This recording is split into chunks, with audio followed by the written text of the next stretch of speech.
prix de la Terre.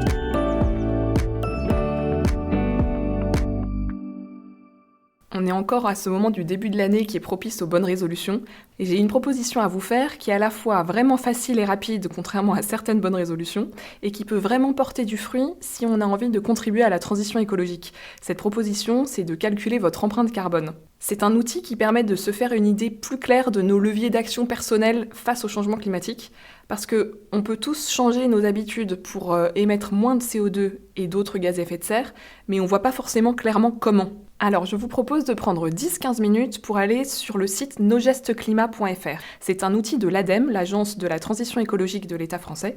L'exercice est vraiment facile et rapide. Il s'agit de répondre à un court questionnaire sur nos habitudes du quotidien, nos déplacements, est-ce que cette année j'ai pris le train, la voiture, peut-être l'avion, notre alimentation, nos habitudes de consommation, par exemple de vêtements ou d'équipements numériques, etc.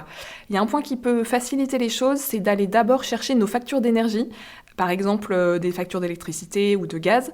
Ça aidera à remplir le questionnaire de manière plus exacte, mais si vous ne les avez pas, c'est quand même possible de faire l'exercice. L'outil vous attribuera des moyennes. Et avec l'ensemble de vos réponses, l'outil va calculer une estimation de votre empreinte carbone annuelle. Alors, est-ce que vous êtes plutôt à 6 tonnes, à 10 tonnes comme la moyenne des Français, ou à plus peut-être ? Cet exercice a un double intérêt, il permet à la fois de prendre conscience de là où on se situe par rapport à l'objectif de 2 tonnes de CO2 par personne et par an, qui est notre objectif pour 2050, et de voir quels sont nos leviers d'action principaux en fonction de notre mode de vie, notre empreinte carbone personnelle. Est-ce que en ce qui me concerne, c'est plutôt sur l'alimentation que je peux jouer, ou sur mon usage de la voiture au quotidien, si j'ai de la marge de manœuvre de ce point de vue-là, sur ma consommation, etc.